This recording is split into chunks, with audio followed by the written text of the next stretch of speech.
So yeah, hello, welcome back to the another story, another case, another horror story with me.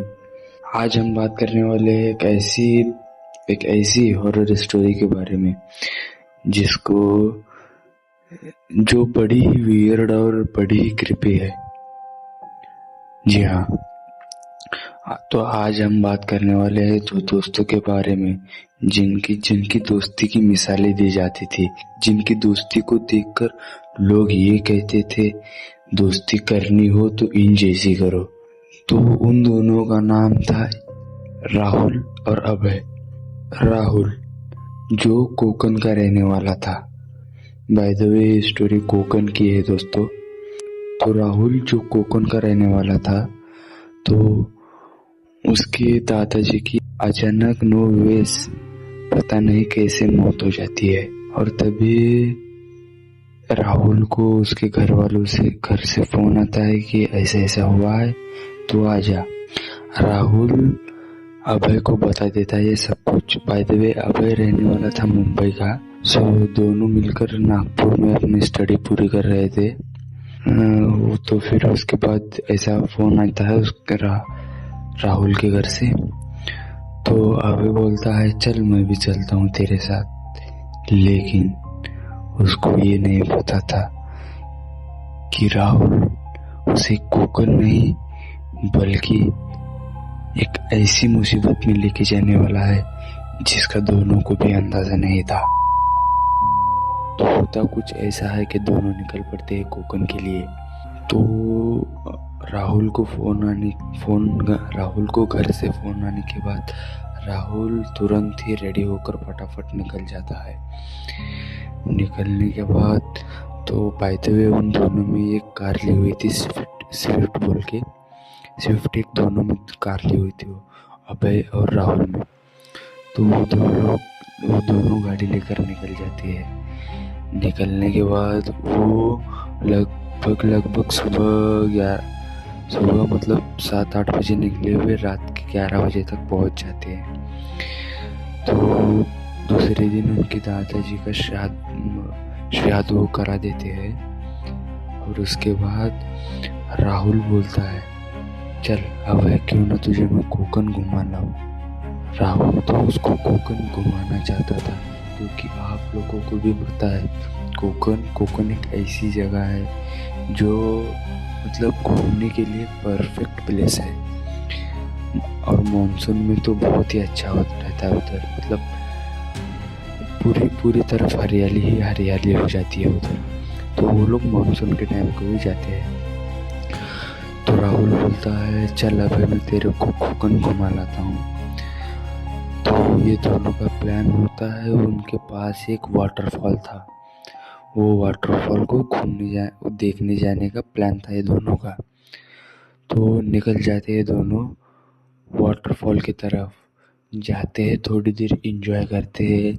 लेकिन दोस्तों क्या आपको पता है जहाँ जहाँ पानी होता है वहाँ सुपर नेचुरल चीज़ें ज़रूर होती है।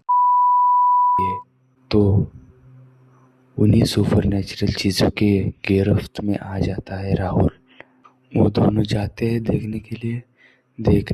थोड़ी देर के बाद ही अभय को कुछ ठीक नहीं लगता। उसे ऐसा लगता है जैसे उसका सर भारी हो गया हो। तो राहुल को ये सब कुछ बता देता है, राहुल मेरे साथ ऐसा ऐसा हो रहा है, चलते हैं घर को। राहुल बोलता है ट्रैवल किए हो ना इसलिए हो रहा होगा, छोड़ो चिल करो, ज़्यादा इंटरेस्ट मत दो इन चीज़ों में। तो अभय भी कहीं ना कहीं यही सोचता है कि हाँ सही बोल रहा होगा।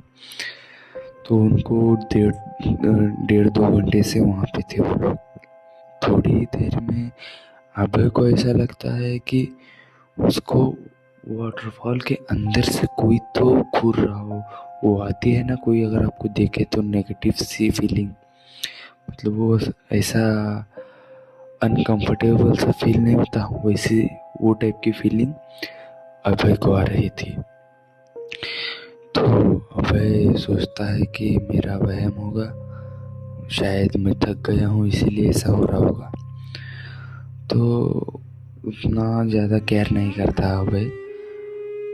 उसके बाद घर निकल आते हैं ये लोग।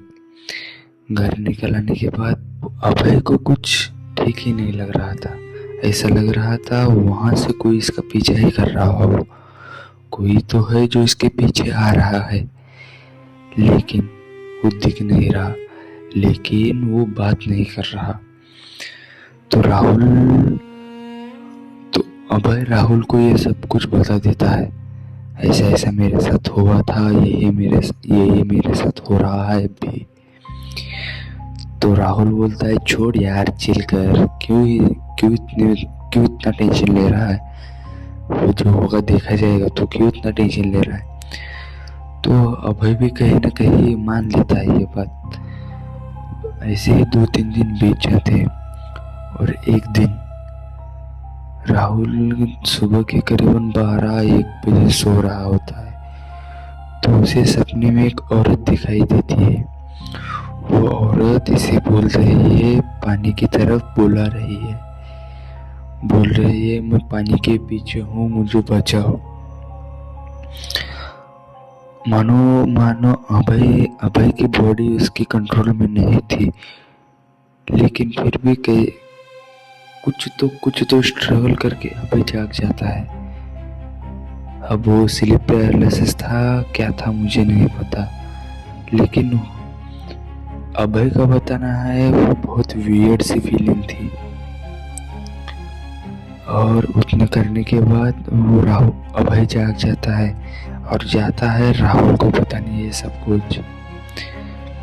राहुल को ये सब कुछ बताने के बाद राहुल बोलता है चल तुझे मैं किसी मंदिर घुमाता हूँ, तुझे किसी मंदिर ले जाता हूँ। ये सोचकर दोनों मंदिर निकल ही रहे थे। बाय द वे अब इस टाइम पे जब ये दोनों मंदिर जा रहे हैं तो करीबन 9 बज गए हैं रात के। तो ये दोनों निकल गए मंदिर की तरफ। मंदिर इनके घर से लगभग 1.5 से 2 घंटे के रास्ते में था। तो ये दोनों निकल गए हैं और इनको घर से निकले हुए लगभग 1 या 1.5 घंटा हो गया है।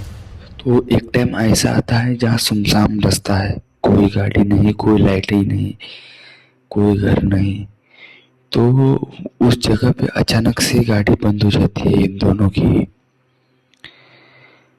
गाड़ी बंद होने के बाद राहुल बोलता है बाय द वे जो गाड़ी है वो राहुल ड्राइव कर रहा था।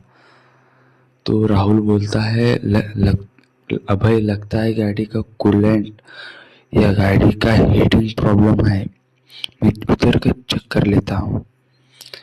तो राहुल गाड़ी से नीचे उतर जाता है। अभय गाड़ी में ही मतलब थका हारा बैठा हुआ है। तो अभय अब राहुल उतरने के बाद अभय को दिख रहा है कि राहुल सामने आ गया है। राहुल बोनट उठाता है, बोनट उठाने का भी उसको दिख जाता है। तो अभय सोचता है करने दो इसे जो करना है। तो राहुल अपना काम कर रहा है। लगभग आधे घंटे से ऊपर हो गया और राहुल अभी तक आया नहीं। तो ये सोचता है कहाँ चला गया, क्या कर रहा है, अभी तक गाड़ी ठीक नहीं हुई। तो अंदर से इसे खिड़की से बाहर होकर आवाज देता है राहुल क्या कर रहा है यार, आजा जल्दी, निकलते हैं ना, लेट हो रहा है। दूसरी तरफ से कोई आवाज नहीं, एकदम सन्नाटा।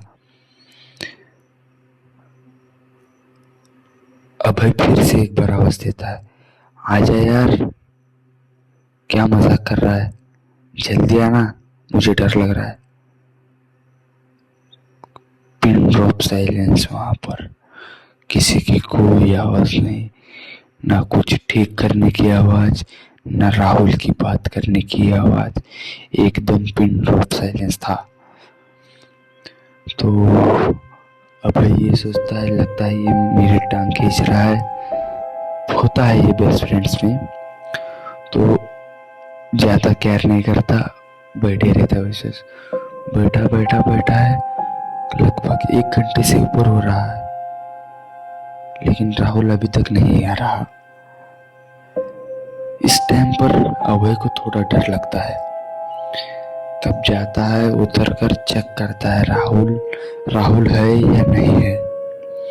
उतरने के बाद जाता है, ऐसे बोनट पे हाथ रख के उधर टर्न मारता, उधर ऐसे देखता है, वहां पर कोई भी नहीं था। एक काली बिल्ली उस बोनट में बैठी हुई थी, दूसरा कोई नहीं था, ना राहुल था ना कोई और इंसान था। ये देखता है, अब नॉन स्टॉप भागता है, भागकर गाड़ी में दुबक कर बैठ जाता है डर के मारे। गाड़ी में बैठ जाता है और जोर जोर से हनुमान चालीसा पढ़ रहा होता है। हनुमान चालीसा पढ़ते पढ़ते उसको लगभग आधा घंटा होता है। तभी सामने थोड़ी ही दूर, बाय द वे गाइस, अभय ने गड़बड़ी में बोनट नीचे गिरा दिया था, तो हाँ, राहुल उसको सामने दूर दिखता है, गाड़ी की मुंह से धुंधला धुंधला दिखता है। एक इंसान खड़ा था, तो इसको लगता है कि राहुल ही है।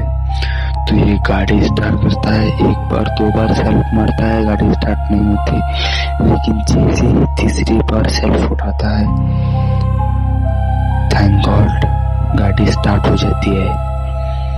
गाड़ी स्टार्ट होने के बाद चुप भगाता है, मतलब अच्छी खासी डिस्टेंस थी वो इंसान में और इसकी गाड़ी में, वहां तक स्पीड खींच देता है गाड़ी की पूरी। जाता है, पेट्रोल की ब्रेक मारता है, वो वहां पर राहुल खड़ा था। राहुल को बोलता, अरे यार क्या कर रहा है, आना बैठना चलते, यहाँ कुछ सही नहीं है।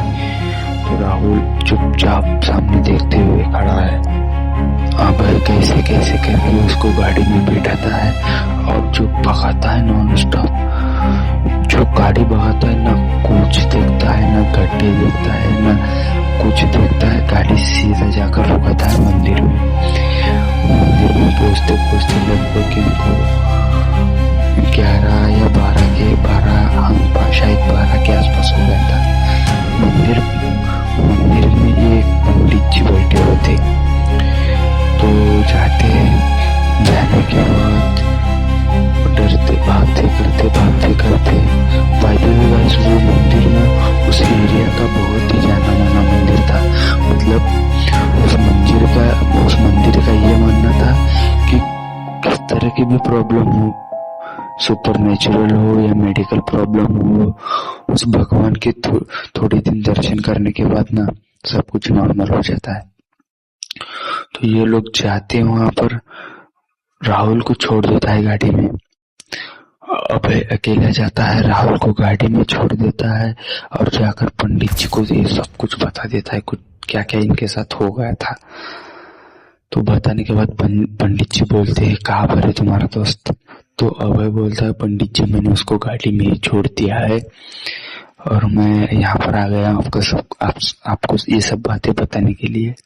और उसके बाद पंडित जी चले जाते हैं गाड़ी के पास, देखते हैं उसको राहुल की पूरे आंखें के नीचे पूरा गड्ढा आ गया है काला।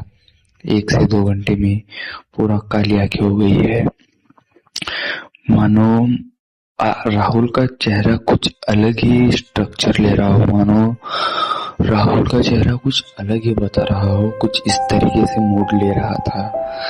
स्किन वाइट पड़ने लगी थी, आंखें काली हो गए थे, आंखों के नीचे गड्ढे हो गए थे। और राहुल ऐसा इंसान था जो फिटनेस को लेकर बहुत सीरियस था, मतलब अच्छा खासा फिट इंसान था।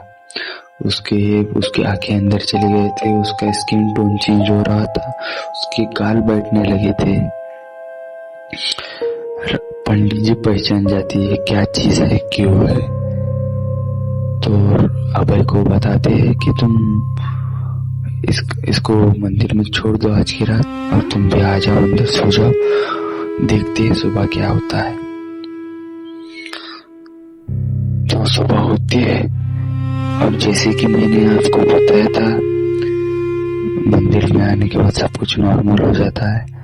राहुल के भी साथ लगभग नॉर्मल हो गया था, लेकिन पंडित जी बोलते हैं, एक ताईत देता हूँ, इसको रख लो, गले में बांध लो, कुछ नहीं होगा, डरो मत। दोनों को एक एक ताईत दी पंडित जी ने।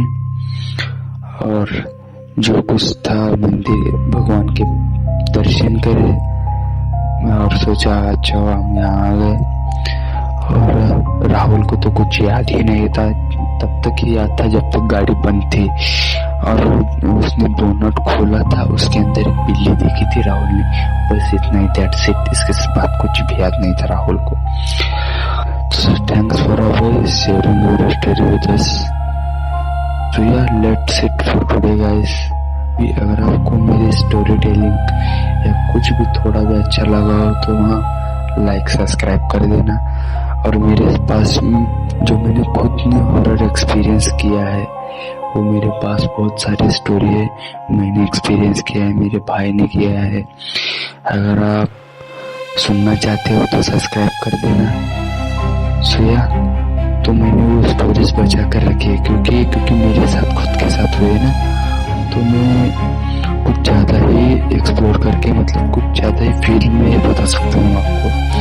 तो 100 सब्सक्राइब पर एक वीडियो मेरी खुद के साथ हो वाला इंसिडेंट वाला अपलोड करूँगा और 1000 सब्सक्राइब पर एक, तो उसके बाद तो मेरे कम से कम 15-20 स्टोरी मेरे पास मेरे साथ जो हुआ था।